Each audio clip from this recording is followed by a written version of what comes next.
This is Break the Case with Jennifer Coffindaffer. Inside the evidence, behind the headlines, from someone who's been there. Here now, Jennifer Coffindaffer. True crimers, welcome to Break the Case. I'm your host. I'm Jen Coffindaffer. Thank you so much for being here. We're going to be talking about a few nuggets with Sebastian. Basically, as I promised a long time ago, I have been revisiting the case. Whenever a case is cold, which in the case of Sebastian, I believe we have a cold case. What does a cold case actually mean? A cold case does not mean the same as a closed case. Closed case means there's no investigation being done. It is no longer a priority. There's not an investigator or a special agent assigned. It is in closed case files, and the case is not being worked. I don't believe that's the case with Sebastian's case. And really quickly, if anybody doesn't know, Sebastian Rogers went missing. He was 15 years old at the time. He would have turned 16 in December of last year, going to be now 17 coming up this year. And he went missing out of his Hendersonville, Tennessee home on February 25th was the last time there was a third-party sign of true life in a restaurant with his mother. And the 26th in the morning, when his mother, who's Katie Proudfoot, reported that he was missing. Chris and Katie Proudfoot are the mother and stepfather, and that is who Sebastian was living with, although he was getting ready to move in with his father, Seth Rogers. That is the really quick description of the case. I think many people might already know about it. We've covered it extensively here on this channel, and it's been covered extensively in the media, although that's pretty much gone cold, like the case has gone cold. So what is a cold case? A cold case is a case that is still open. There's still an assigned detective. It's still a priority. It's nothing that resources can't be diverted off if there is a lead. And I believe that anytime a lead comes in, anytime information comes in whatsoever, that lead is covered and worked. And I still believe the case of Sebastian Rogers is a priority for Sumner County. Sumner County has the lead venue and jurisdiction in this case. The FBI has no venue at this point in this case. It's a missing persons case. There's no connectivity in terms of crossing state lines that any information is out there regarding. And so a lot of people want the FBI involved. Seth wants the FBI involved. Many people, they've petitioned for the FBI to be involved. And I'm just here to tell you, as a matter of facts, that cannot happen. It really would not happen unless there was some sort of federal nexus established. In that case, it could be opened by an FBI agent, but we don't have that here. So it's not, a lot of people think, okay, we're at the county level right now, right? That's who has this case, is the county. They are being assisted by TBI, which is the Tennessee Bureau of Investigation. That's the state level. Then, of course, above that would be the federal level, the FBI. I do want to point out a statement that was recently made by the FBI just within the last few days, and I'm going to actually go over that and read that statement. We're all here today about Sebastian. I can't believe we're still having the same discussions that we've had all this time, but we are. And I think it's important whenever you have a cold case, as I started, you have to go back and re-look at what evidence you have. So last time I spoke specifically about conducting sort of a cold case investigation, I went through what law enforcement had to say about this case, and we covered it point by point by point. That was a whole separate section. In this section, I want to talk about, first of all, what not law enforcement, but the FBI just released. It's sort of a summary of the case. And then I also want to go over clothing.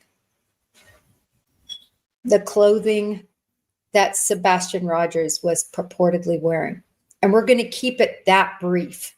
In these segments where I went over the dog, I did a whole section on the dog situation. I'm thinking about revisiting that because I think it's really important to understand how many dogs were out there and the fact that it was never a scent dog for Sebastian. That's really, in a nutshell, the determination of my review of the dogs. But I think it might be helpful to go over that again. I'm going to look into chat and see if you think that would be helpful, or no, the segment I did before is fine. But no matter what, I'm going to be dissecting each area. So the area we're going to dissect today is clothing of Sebastian Rogers. But I first want to go over this FBI statement. And I have to get my cheaters that flew off because I want to read this verbatim. So I want to go over, and there's a few specific parts that had me really concerned. Let me see here. That is not the one. This is the one. Does everybody see what's wrong with this? I'm sure y'all do. If you notice in the very first line from the FBI, and I'll read the statement specifically. On February 26, 2024, Katie Proudfoot went to wake up her 14-year-old son for school. To her surprise, he was nowhere to be found. Now, I don't know about you all, and Twitter, X, social media is one thing, right? I mean, people they write loose, they're watching a football game, and on the timeouts, they do a tweet. At least that's what I do. It's something that you want to pass on, important information, but this isn't information like I do for a report, or that is done when you're an FBI agent and you're doing a public announcement to be reached by millions for their view. You have to have everything correct when you do that. That's just my opinion. Is the FBI fallible? Yes. Do people make mistakes in the FBI? Yes. I have never, except for on this case, twice now, seen mistakes made by the FBI. The first mistake, which we called out months ago, and they actually ended up changing it, was that it was the date that Sebastian Rogers was last seen, because they put out information, the FBI and Sumner County and everybody, that he was last seen on the 26th. He was verified last seen on the 25th, not the 26th. In fact, Katie says she didn't see him that night after she put him to bed. So she didn't see him. She said she went to bed at about midnight, and she was on the phone with Chris Proudfoot, his stepfather, her husband, who was working in Memphis, that they were on the phone jabbering for 2 hours. So she didn't see him. But for literally over a year, that flyer was wrong. Finally, the FBI changed it. I still see it wrong all the time I go, unless they've changed it recently. The last time I did a live on this point, which is very irritating to me, I still, when I looked on TBIs and I looked on Sumner counties, they still had the wrong date. And it's just, I guess what's frustrating, and let me know in chat, but it's frustrating to me that a law enforcement entity, and I love the FBI. I bleed the FBI. I say that all the time. I bleed blue. The FBI was so good to me. 25 years. The people there were amazing. How is this happening that you can't even get the age of the child right in your first paragraph? Does no one care enough to just make sure you put out accurate detail? And the problem when you do this in something that's this important, as I said, this isn't like an Instagram thing or a TikTok, you know, this is the reputation of the FBI seen by millions of people, millions and millions and millions. And to think that we here in chat know this case better than the FBI and the law enforcement partners, because you see from this bulletin that I'm going to show you, it's very clear to me that a lot of the information that the FBI is saying is particularly from Sumner County and their other law enforcement partners, which makes sense, It should be. They're working together. Okay, I literally went on a rant for probably 3 minutes about this, but my jaw dropped. I'm not going to lie. I was reading, I didn't read long, and I couldn't believe that. So it was really, really disappointing. It goes on to say, Sebastian Wayne Drake Rogers had spent the previous day with his mother. True. The pair shopped at a department store, played video games at a bowling alley, had dinner at a local restaurant before heading home for the evening. So they put out some general things. We know all the specifics related to that, but they put out the generalities because, again, this is going to millions of people and many people who don't even know anything about this case. After returning to their home in Hendersonville, Katie and Sebastian prepared for bed, saying goodnight sometime between 9 and 10. Now, I thought this was interesting a bit because, you know, I'd always heard 10. So now the window is been spread out 9 to 10. I'm just saying 10 was the time. I have heard from all these various times that there have been assertions made by Chris Proudfoot, by Katie Proudfoot, because at the end of the day, only two people know what time he went to bed, and that's Katie Proudfoot and Sebastian Rogers. Other than that, no one really knows. Maybe Chris Proudfoot. All right, moving on.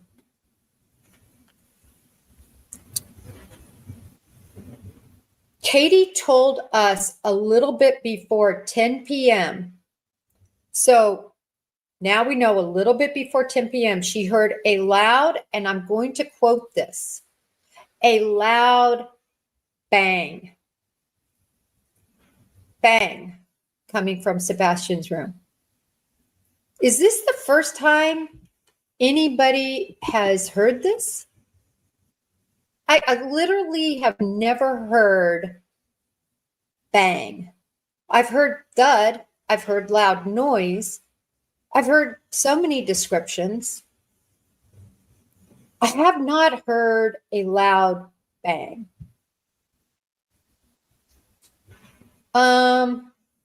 Maybe some of you have. This literally from somebody who's followed the case from minute one, and I know many of you have followed this case from minute one.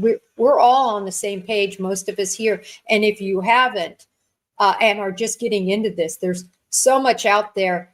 But I hopefully will summarize a lot today. And then with this succession of kind of doing our own cold case,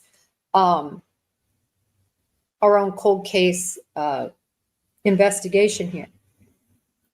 But this is a quote. This is not something that a clerk who is writing this is regurgitating. This is in quotations. Okay. Katie told us a little bit before 10 p.m. she heard a loud bang coming from Sebastian's room.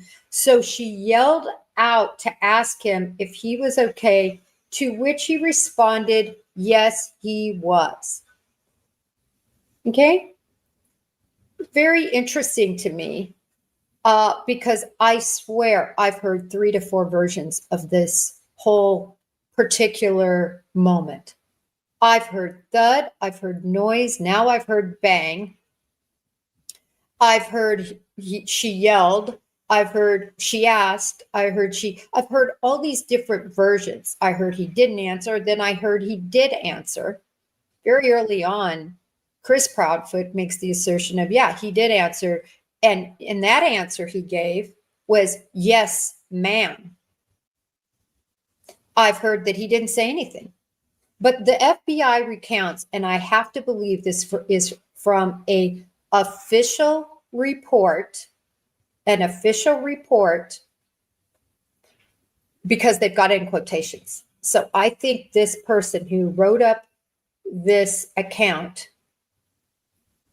and hopefully we can believe it after they said he was 14, but anyway, it's in quotes.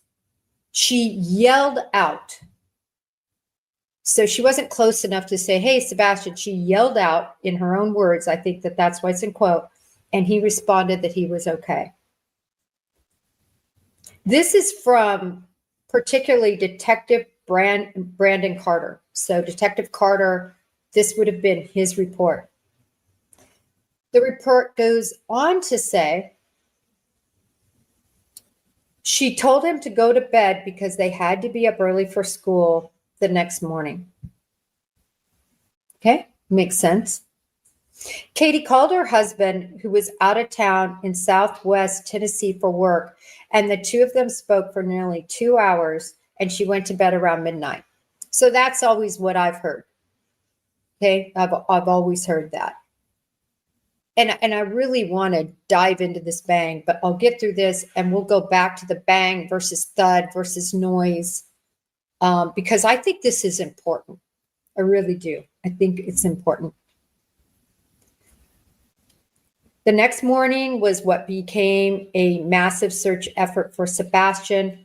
Quote, Katie called her husband and told him that she couldn't find Sebastian, that he wasn't in his room or anywhere in the house. This again is according to Carter's report. Katie got into her car and drove around the neighborhood into Sebastian's school, which was less than a mile away from their house, searching for Sebastian before returning to home. I got to be honest. I every time I read these summations, I get more confused as to what the truth is. But we knew he was without shoes. Still waiting to hear about socks, because we've never heard about socks, only that he was quote unquote barefoot and didn't have shoes on. We've heard that. When I think of barefoot, I think of no socks as well. But for sure, no shoes. And again, this segment is going to get in a lot about clothing, so I don't want to digress too much. I'll stay with reading on about what the FBI is saying. Okay. During this time, her husband called the local emergency communications center to report Sebastian missing. Okay.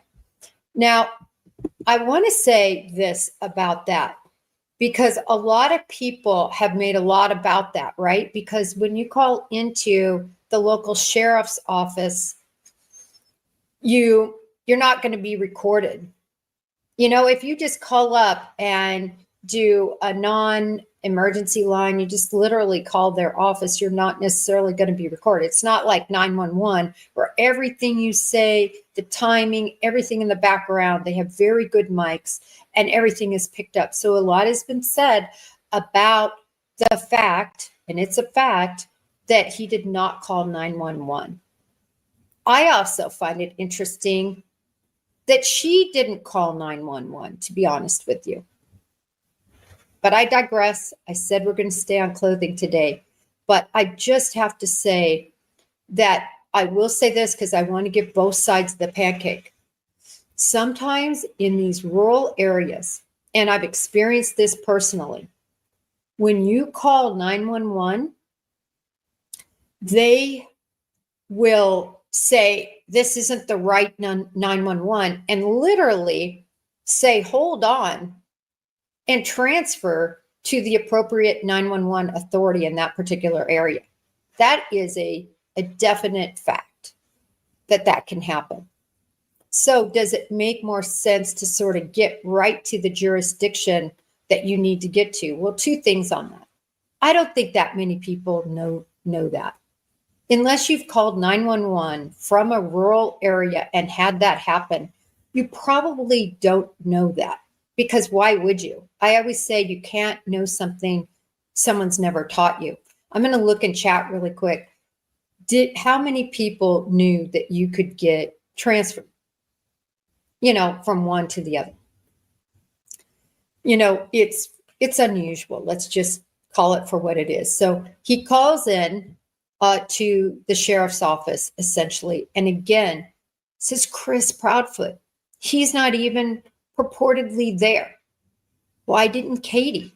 It's literally 911 as you're driving off to school to look for him at 6 a.m. before school's even open. Okay, moving on. In the early days of the search, it seems Sebastian vanished without a trace. I find this whole writing interesting. Does anybody else find it interesting? I feel like when I first read this, that I wasn't reading an FBI bulletin, how I was always taught to write. This isn't sing-songy. This isn't a story about Rapunzel. This is a story from the FBI about a missing child. In the early days of the search, it seems Sebastian vanished without a trace. I wouldn't have even written that. And this is, I don't know, guys. I will say things have changed. His birth date is wrong. And this sing-songy sort of telling this story just seems off to me, but whatever. This case was kind of a question mark, said FBI Nashville Special Agent Robert Barrett. Okay, so that's a quote. Now, finally, we've got a quote from the FBI, because again, what I'm noticing from a lot of this is that we're hearing the FBI regurgitate information from Sumner County and from Sumner County at this point. But where is their investigation being talked about here? So, and again, they don't have primary jurisdiction, but I am noticing that. Okay. So he goes on to say, Mom wakes up and he is just gone. There's a question mark and we've got to figure out what happened, in quotes. Then the narrative starts in again. That question mark only grew bigger as the search went on. Again, I'm being too critical probably. I think I got off on the wrong foot when I first read this, when they didn't even have his age right. And so maybe I just have too critical of an eye, but it's very odd to me. This is not normally how we do a release of information. It just isn't. We bullet point the facts and then it's ended. Anyway, I'll go on. Quote unquote, Sebastian did not take, this is really important. And I think I'm going to pull this one up. Sorry, I put 3 of these on here. Okay, is this the one? Yes.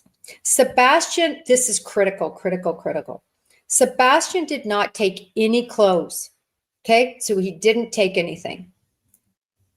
He didn't take shoes. He didn't take money. He didn't take food. He didn't take his cell phone. This is according to Carter, again with Sumner County. Okay, he didn't take any of that. This is so critical, I think, even though it's what we've known, they're lining it out. They're also saying from the FBI, or per Carter, no money, no food. In other words, he wasn't going away for a long time. It would not seem. Okay. Then Carter goes on to say, his cell phone and cash were both lying on the dining room table where they had been the day before when he went to bed. So it seems like there's a routine here, but that normally when he is leaving the house, that he has a cell phone and he has cash, but they're both lying on the table. Okay. According to Katie, and this is all in quotes again, so I just want everybody to know, this isn't what an FBI agent is saying was said. This is what Carter is saying Katie said.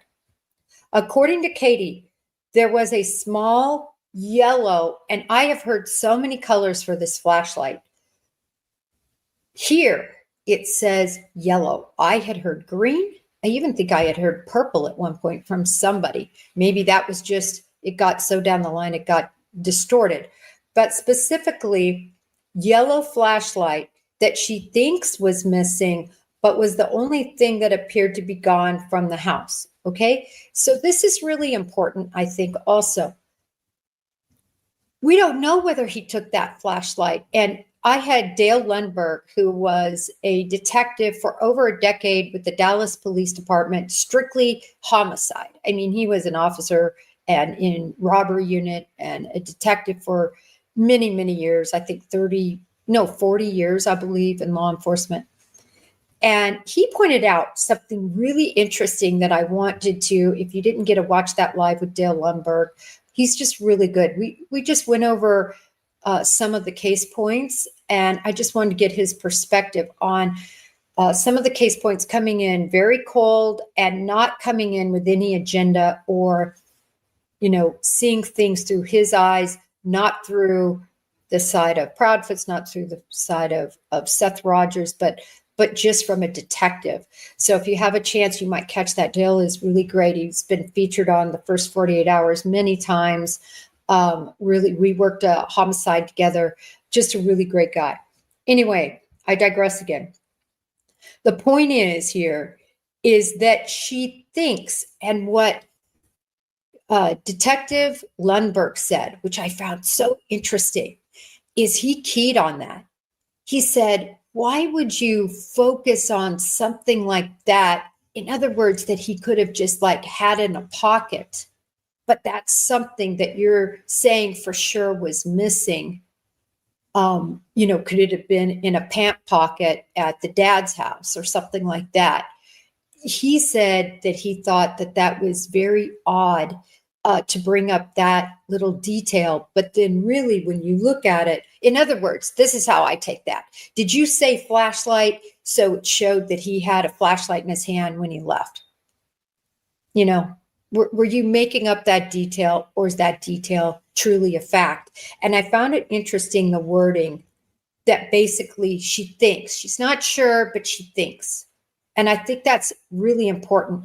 So as an example, if I looked in my son's room, who's the same age, exact same age, and I said, there's a particular thing that I know sometimes he fidgets with or holds, I would know if it was there or not. I really would. I would 1,000% know if an item that my son, the same age, holds was there or not.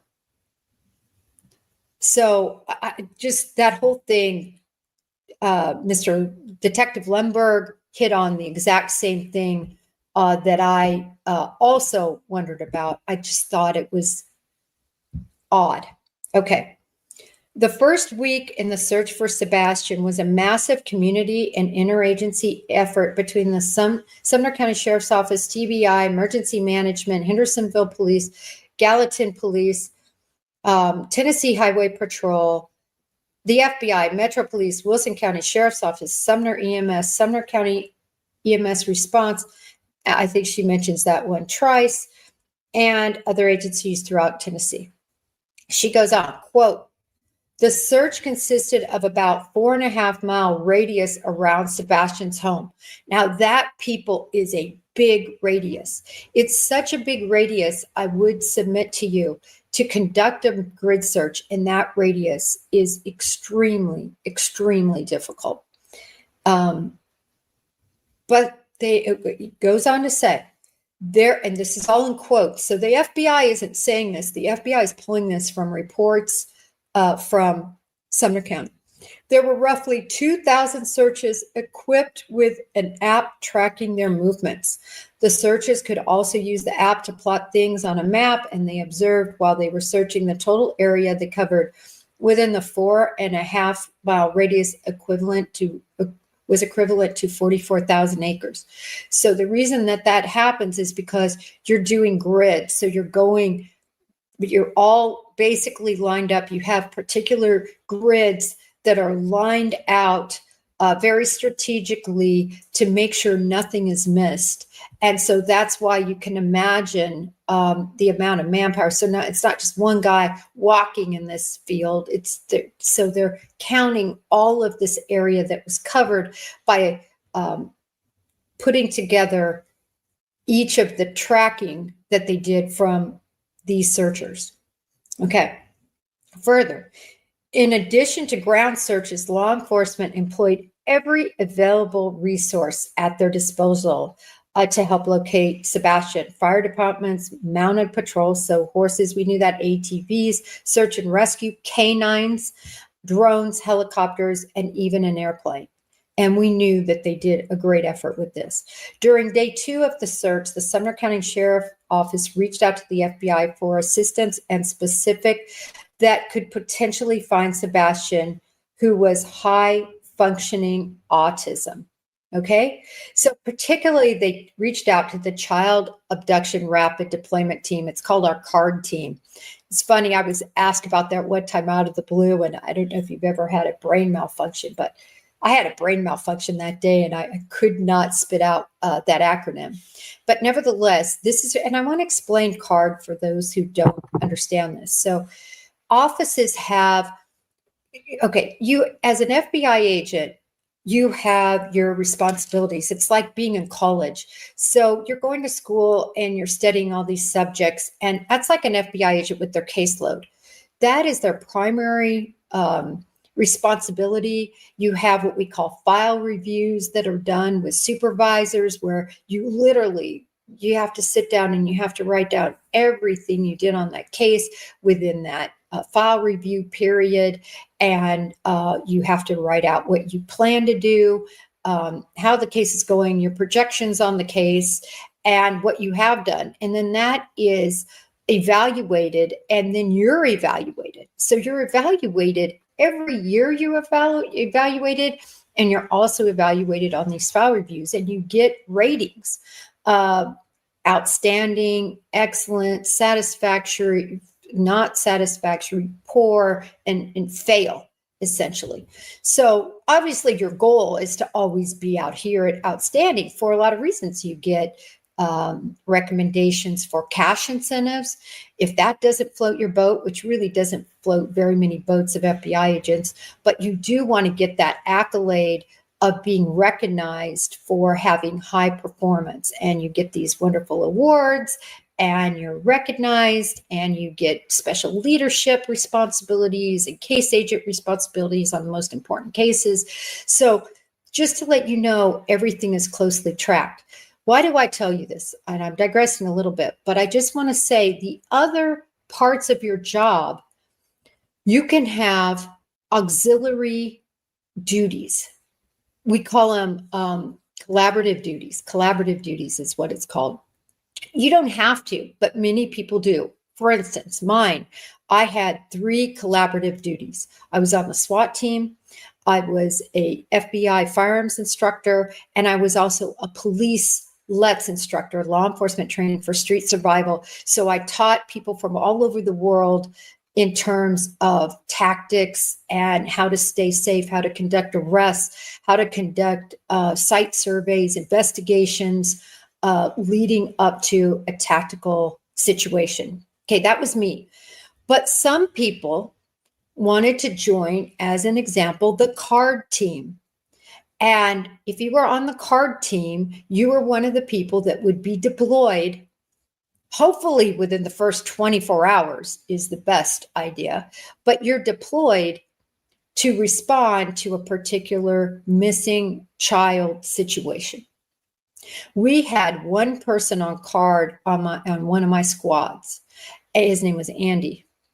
And Andy, we worked closely with Andy because obviously, first of all, I worked in a huge office, so we had a lot of missing children. In fact, in our division, we had the Amber who went missing was in my division, and who the famous Amber Alert is named after. So the bottom line is that is an auxiliary duty. So what happens is when the CARD team is called, when Sumner County reached out, by the way, clear on day 2, but when they reached out, that card team would have been deployed. And so the closest offices, which would have been Memphis and Knoxville and other offices that were close, they would send out a couple of agents that are card certified, that go through extra training on missing people, to report and to begin a missing persons type evaluation of the situation. Now, I think it is fabulous that they were called, and there's a lot of reasons that there's a delay in those types of things. He delayed. Day 2 is when he called. I do not know when they responded, because obviously, depending on when you call, those agents are doing who knows what. They have to get there. There's a time lapse. So unfortunately, in more of these cases, I wish they would conduct card earlier.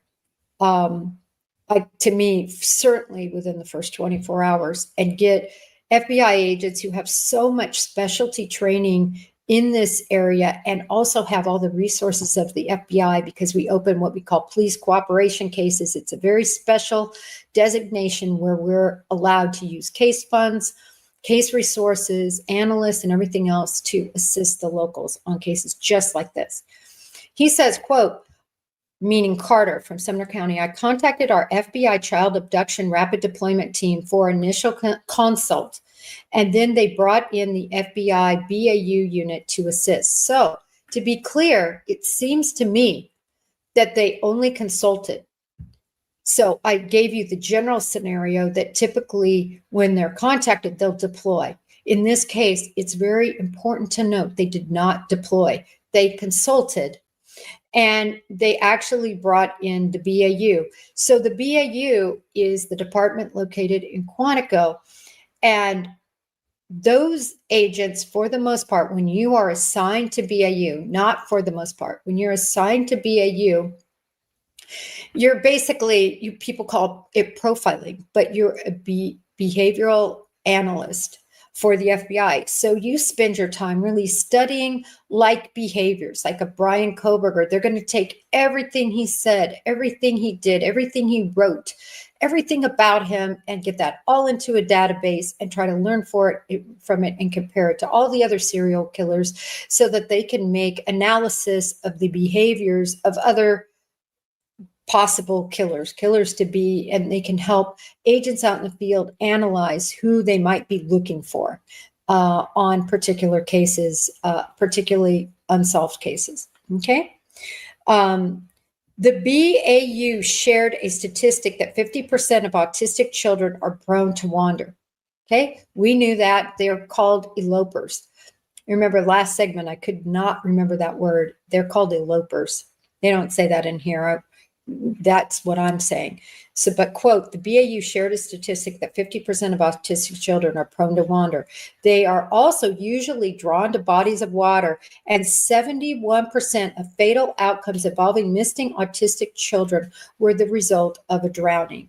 And these are statistics that I think we often talk about. I think most of us know, but they let them know that. Why is that important? That's important because if that department doesn't already know this, the number one place you need to look when an autistic child goes missing, if you really think that they've left the home, is ponds and areas and bodies of water. Period. End of story. That it's just a fact. Drunk men and autistic children go to water.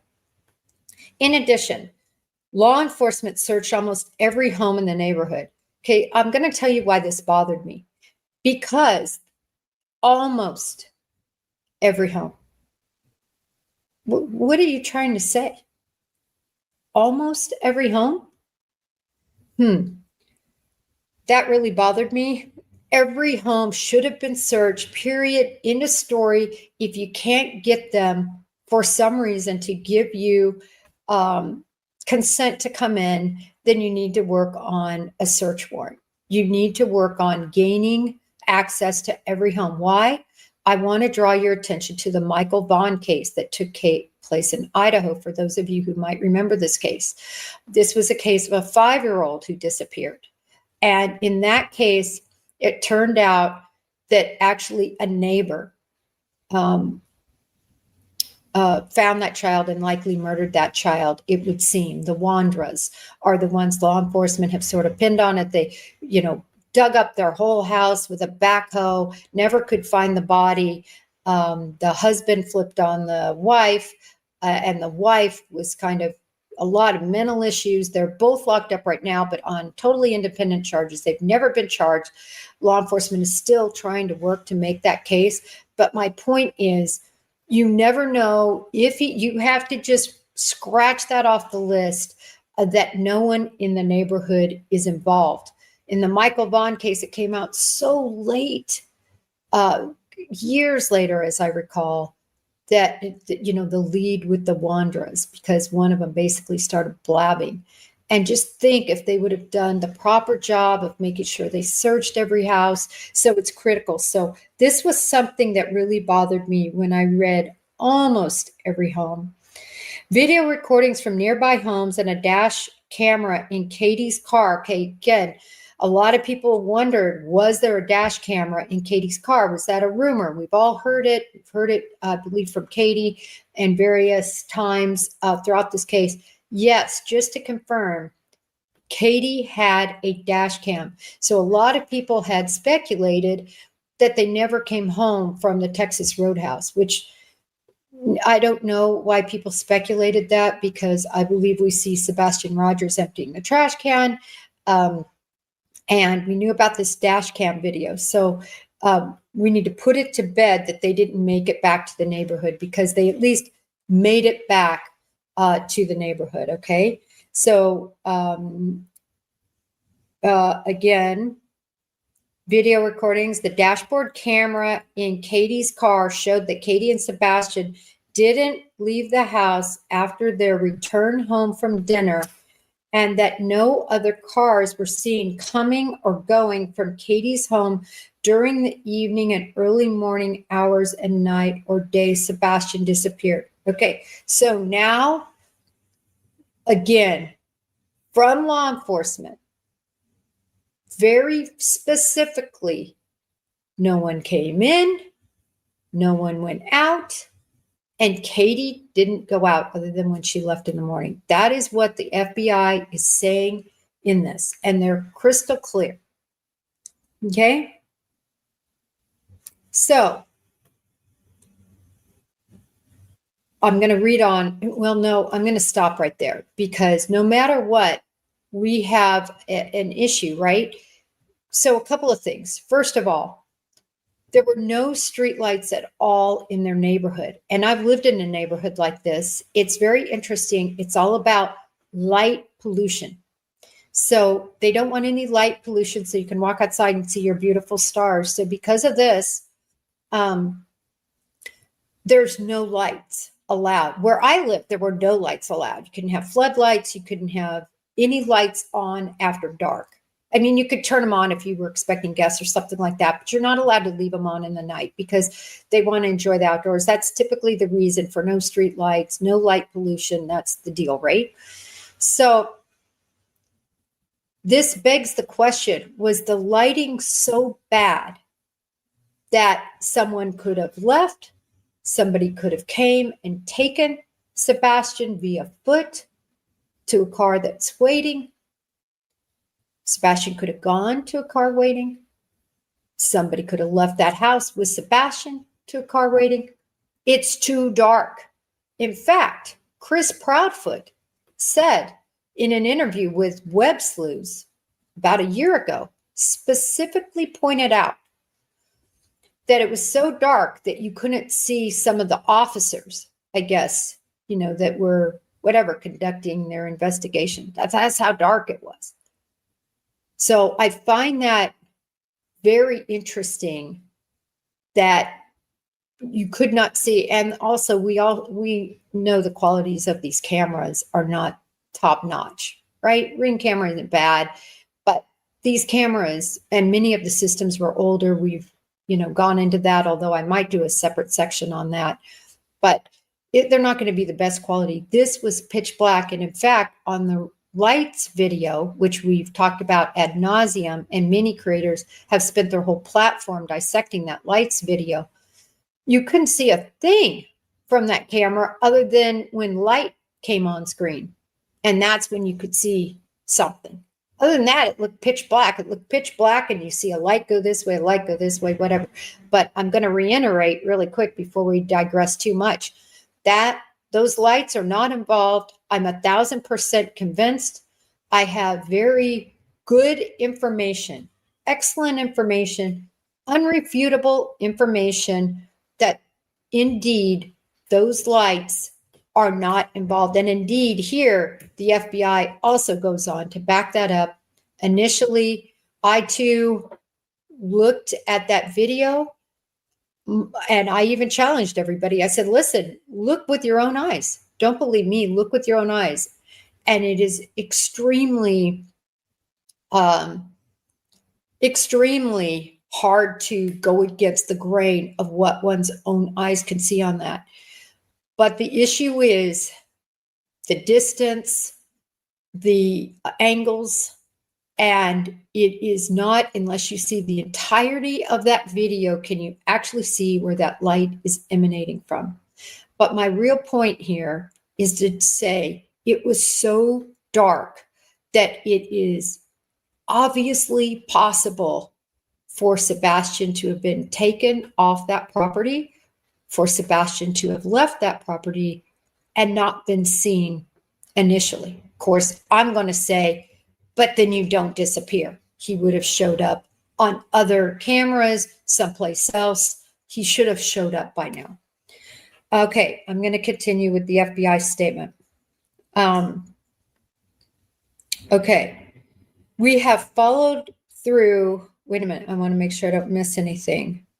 Okay, yeah, I haven't. Quote, we have followed through on every tip that has come in, said Josh Savely, Special Agent in charge for the Criminal Investigative Division for TBI. So now TBI is being quoted. Some of those tips we continue to examine at a deeper level, but the vast majority we have cleared as being irrelevant or ended with no result. This is where I get back to the fact this is cold. It's not closed, it's cold. In other words, they don't have more tips to examine. They don't have it. It's done unless more comes in. Okay? Unfortunately. Again, he says specifically the vast majority we cleared as being irrelevant or ended with no results. The lack of answers in the search, okay, this is back to this writing. The lack of answers in the search of Sebastian was pushed the community widely to share the story on online platforms, but law enforcement reminds the public to be wary of misinformation from unverified sources. Quote, Sebastian's disappearance has deeply affected our community, said Carter. That's again back to Sumner County. We understand the desire for the community to want answers and for us to explain every step of the investigation, but we can't release all the case details without risking the integrity of the investigation. Now, this is important, people. They're worried about releasing something that would cause problem with the investigation. I love to hear this because this tells me there's an investigation. In other words, if this were just a missing person, if they're just missing, you wouldn't have to worry about the integrity of your investigation. You wouldn't have to worry about maybe who your subjects are getting tipped. I just found that verbiage apropos. Okay, moving on. We ask that the community refocus on what matters most, and that's finding Sebastian. Staying united and supportive will help bring us closer to the answers that we're looking for. I do agree with that. I think it's very important that we as a community on this channel, on other channels, and you know, I do not, with this channel, one thing we are not about is bad-mouthing other creators. I wish that was shared because I swear, I think I get bad. Some people just literally do shows on me. It's hilarious. It's so ridiculous. Thank goodness I don't watch them, but I know it happens. People tell me about it. Nevertheless, what does that have to do with true crime? Anyway, I digress. Back to Sebastian Rogers, because that's what we do here. We actually talk about cases and about crime and about missing people and about homicides and try to see what we can do to advocate, to get the word out, to keep their faces and names out there, and to see what we can figure out. We figured a few things out, by the way, on many cases. One thing was Strava, back with Brian Koberger. But anyway, let me move on to this because I figure somebody will say, yeah, what's an example? Okay, he says the lack of answers in the search for Sebastian has pushed widely share the story on platforms. Okay, sorry. I need to get back to where I was. Apologies. Okay. We understand, this is Carter, we understand the desire for the community to want answers, but for us to explain every step of the investigation again, sorry, I repeated myself, would be risking the integrity of the investigation. We ask that the community refocus on what matters, which is Sebastian staying united and supportive. Promptly sharing tips and information with the Sumner County Sheriff Office, the TBI, and the FBI is the best way to find Sebastian. Then they give their tip line number. Continue to share the missing persons flyer. Don't wait. This is from Eric Craddock, who now is the sheriff. Before he was the person in charge of this case, and then he was elevated to sheriff when that sheriff retired. Sebastian was 5'5" tall and around 110 to 150 pounds when he was last seen. He has brown hair and brown eyes, and eyes that look hazel to brown. Let me get him back up on the screen. I'm sorry, I spent too long without the man of the hour on the screen. He would now be 16. So they did get that right. They said he's 16. He would now be 16. The FBI is offering a reward of up to $50,000 for information leading to Sebastian. The Sumner County Sheriff's Office, FBI, are still working collaboratively, sharing tips and information. Okay, whoops. Wait 1 minute. They actually addressed rumors. I forgot to read that part. I'm going to go through it really quick because I want to get into clothing. Case rumors versus reality. 2 rumors in the search for Sebastian have been disproven. Number 1, the flashlight theory. A house down the street from Sebastian had a security video footage from the night of the disappearance. The camera, angled in a direction that happened to be facing Sebastian's backyard, captured 2 small moving lights. At first glance, the lights appeared to be right in Sebastian's yard, suggesting someone was lurking with 2 flashlights in a hand, a potential suspect, given Sebastian's disappearance that same night. However, law enforcement video further investigate, and they have disproven this theory. This is something I talked about. Oh no, it seems like it's been several months ago. The minute I found out and knew for sure, I brought that up to everybody. It's still so hard for us to really believe when you see that video, but when you see it in its totality, you can know that is true. The dark sky, the camera angle combined had distorted the security footage. When they examined the video in relation to the topography of the area, they found the lights were actually coming from a pair of truck headlights flickering through the trees from the street atop about 300 yards away. Law enforcement further investigated to confirm the flashlights were actually headlights. They've also created an overlay of the security footage in daylight with a topographic map, and in the daylight it would have been clear that the lights were coming from the hill. Okay, so we just have to shut that down. That's just got to shut that down. That is no longer something that is viable as a clue.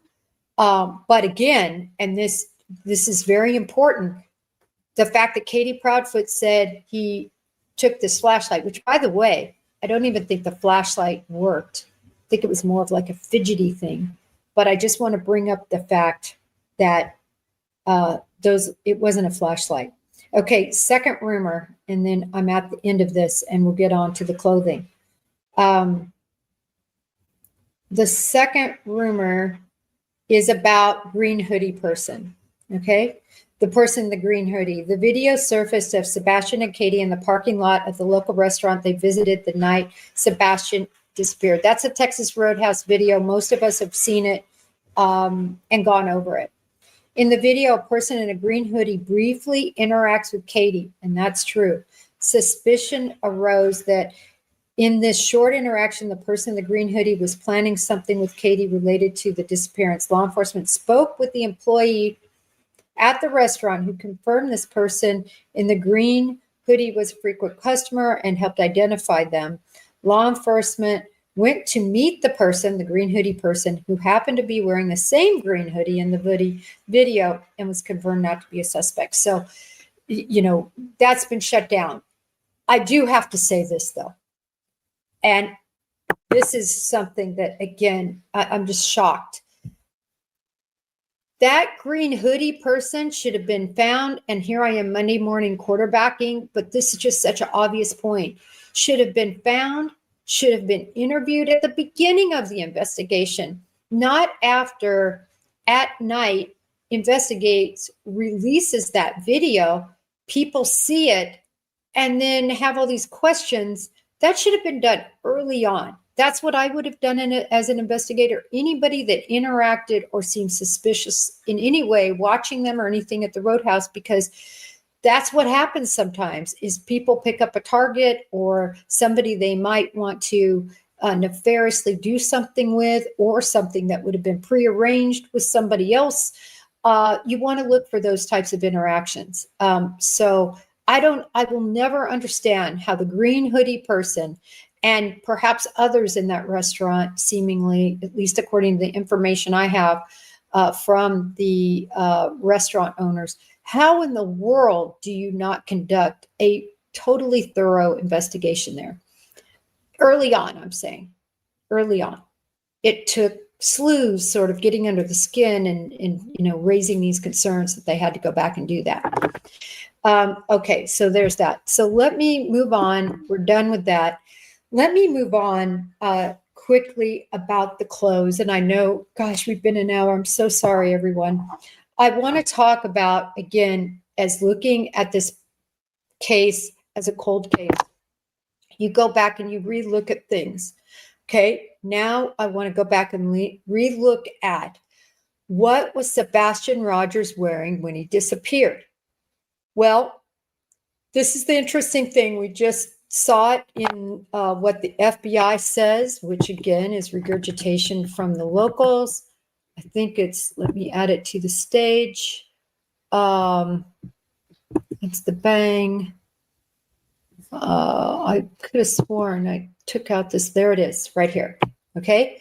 So last seen on the 25th, Stafford Court, he was wearing, this is according to Katie, black sweatpants, black sweatshirt, a black square frame glasses.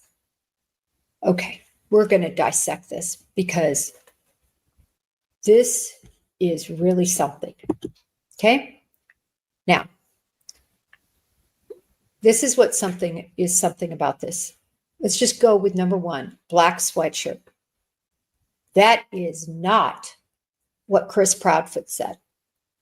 Chris Proudfoot was very, very clear that Sebastian Rogers was in a black shirt. Specifically, he says not like a sweatshirt, but like a long sleeve shirt.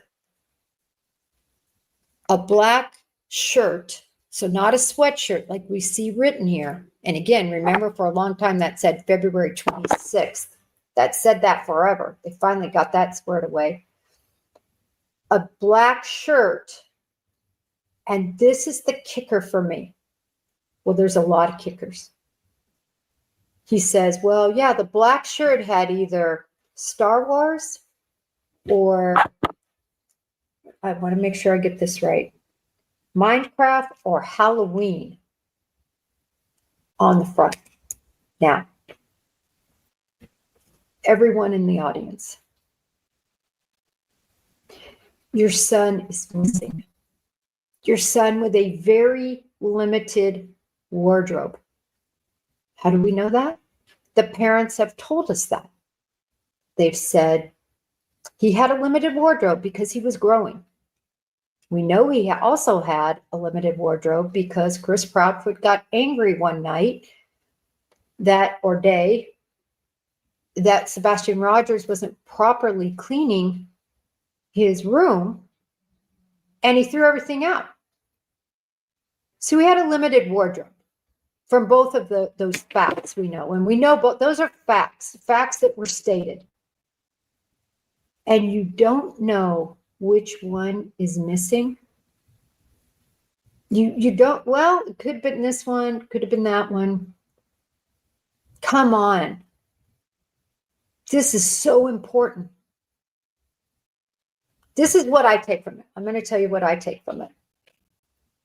From my experience interviewing people, when people say something like that, they don't know it because if they say it's the Minecraft one, but really the Minecraft one is there, then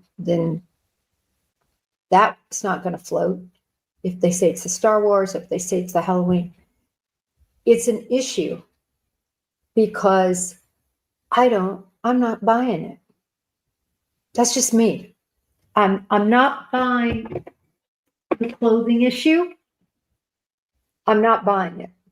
Now, could it be because he doesn't know, but he wanted to, meaning Chris Proudfoot, he doesn't know and Katie doesn't know, but they felt like they should know. And so they threw this out here and now they're stuck with it. Oh no, they told law enforcement a black sweatshirt. That's what law enforcement says. Seems like it's a big misunderstanding. When you have a missing person, you really should know the last thing they were supposedly wearing. And we're going to get more to that. But then they say black sweatpants. Now, this is really interesting. They say black sweatpants here. What does everybody think of when you think of black sweatpants? I think of solid black sweatpants that are a similar material to a sweatshirt, which now we already know it's not really a sweatshirt if you're to believe Chris Proudfoot, which again, I told you I have all sorts of problems with how he explained the shirt. So Chris Proudfoot later says in great specificity that the sweatpants are actually like the Adidas sweatpants. You know, I've reported on that a lot. That why can't law enforcement put Adidas sweatpants? In other words, those are the ones that aren't with the sweatshirt material, but they're thinner and they're kind of silkier and they have those white stripes. This is what Chris Proudfoot, not the part about thinner, silkier, but he talks about the white stripes. I think we all know what they are or what he explains. That's not what you see here. Okay, I'm going to move on. Black square frame glasses. Oh, I think I have a picture of those. I'm going to put those up so everybody can see it. Okay, these are the ones. This was his last school photo, everyone. His last school photo. This is the photo I like to use. There's a lot of photos out there. I don't know what you guys think, but I tell you what, Sebastian Rogers looks different in every photo. And I know a lot of it is we have a lot of earlier photos and things like that. But man, doesn't he look different? But I think this is the best, cleanest photo of Sebastian. You know, it's the photo I think of when I think of him. And I think it's what we would be expecting him to look like. Okay. But I want to stick on the clothes. So right now, per law enforcement provided by Katie, we have a black sweatshirt, we have black sweatpants, we have glasses, and we have no shoes. This is what I noticed missing. And I don't think it's missing because law enforcement doesn't know it. I think it's missing because it hasn't been released. Was there a diaper on? Is there a diaper missing? Is there a recent diaper in the trash can? Diaper, we can call them whatever we want. I'm not trying to put anybody down, pull up, whatever we want to call them. We know, Chris Proudfoot said, this is facts, this isn't conjecture, this is facts, that he made Sebastian wear pull-ups to school, pull-ups at home. I have always said this is a big part of this case for a lot of reasons. What did they say Sebastian had on in that regard? Okay. And now the big, to me, finale of the whole thing. It's 9 o'clock at night. Your son's going to bed. You say you don't see him. How did you know what he had on? And I'm going to take it one step beyond that. You come home from the Texas Roadhouse in one outfit and you're getting ready for bed and you change into a whole outfit. According to Chris Proudfoot, he's got on a long sleeve shirt with Minecraft or something on it. Sweatpants. According to Seth Rogers, he's made this crystal clear. Sebastian Rogers wore pajama bottoms and no shirt to bed. That's what he wore at his house every night. What kid goes to bed and changes into a new outfit? And I say outfit because, you know, this is when you're wearing around, right, your Minecraft shirt, your Star Wars shirt, are you wearing that to bed? Maybe. It's not what Seth Rogers, his father, says. Chris Proudfoot seems very confused about what shirts he does and doesn't have and what he wore and what he didn't wear. And you know, he summed it up with, listen, he disappeared in a shirt and it had something on it. That's his big finale statement, Chris Proudfoot, on what he disappeared in. And sweatpants, black sweatpants. I don't know. I can tell you my son doesn't go to bed after being out all day, going to a steakhouse and change into a whole nother outfit to go to bed. Actually, he dresses exactly like Sebastian Rogers. He puts on these, like those pajama bottoms. I don't even know if you want to, I guess they're kind of PJ bottoms. Got a gazillion of them. You know, they're loose fitting, comfortable, and he doesn't wear a shirt and he goes to bed. Nevertheless, here we are on the clothing description. So let me know what you think in chat. After I get off, I always look very closely at everything that you guys write. I find you guys have so much interesting things to say. I really appreciate y'all in chat. I love the feedback you give, and I really like hearing your thoughts. I also want to say, I want to touch on this because behind the scenes, it's important to note that Dog the Bounty Hunter, his crew at night, I don't want to hear any negativity about what Dog the Bounty Hunter did 50 years ago. I don't want to hear any negativity about the effort that's being put in, because I can tell you it's being put in. And I would rather have people putting in this effort to take on clues that people don't want to report to law enforcement for whatever reason, but they have an outlet. And it's happening. Clues come in, nothing's panned out, but they're working at it. And they have a huge, amount of money they've put up. I think it's like 200,000, something like that. And so I just want to say, I think it's really important that anybody and everybody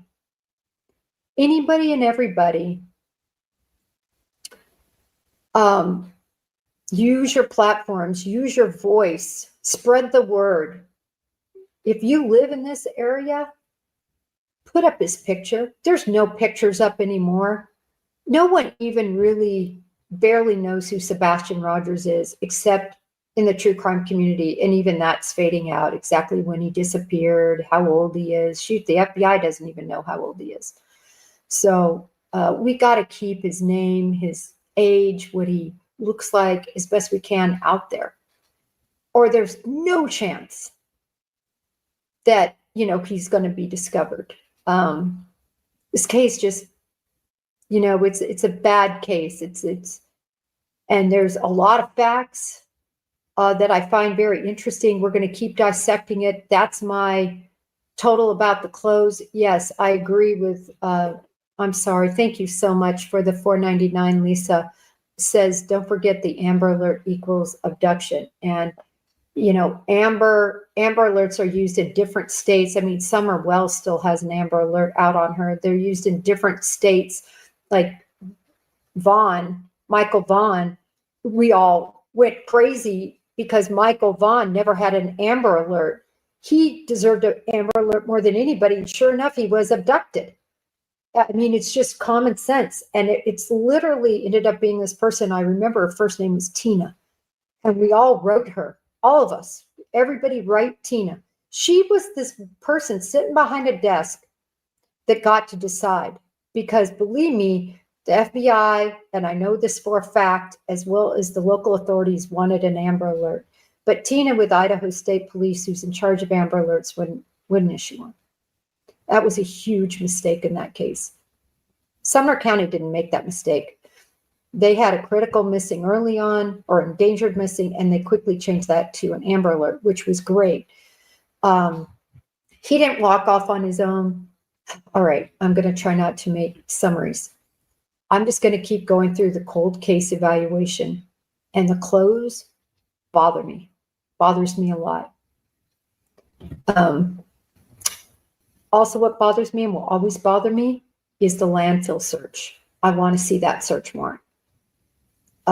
Believe me, look right now, Liam King is missing. For those of you not following that case, and I've been on this, and then I had a interview before this, so I haven't looked at social media within the last couple hours, but Liam King, he's autistic and nonverbal and went missing, but he was seen on cameras, you see, and, they're actually draining a pond. They said it's going to take 12 hours looking for him. But, another case, again, he was seen. One of the biggest issues, and by the way, they're not searching any landfills. The biggest problem with this case is that he was not seen on camera, and you had a totally dark, black type environment, which could mean, I guess, one of two things. Anyway, I digress. I said we were just going to talk about clothes and the FBI issuance. Everybody, thanks for being here. Thank you for the mods that are here. You guys are amazing. And until next time, please keep Sebastian's name out there. May justice be served for Sebastian. Want to break the case with Jennifer Coffindaffer even more? Then press subscribe right now and join Jen on YouTube. Just search Break the Case with Jennifer Coffindaffer now.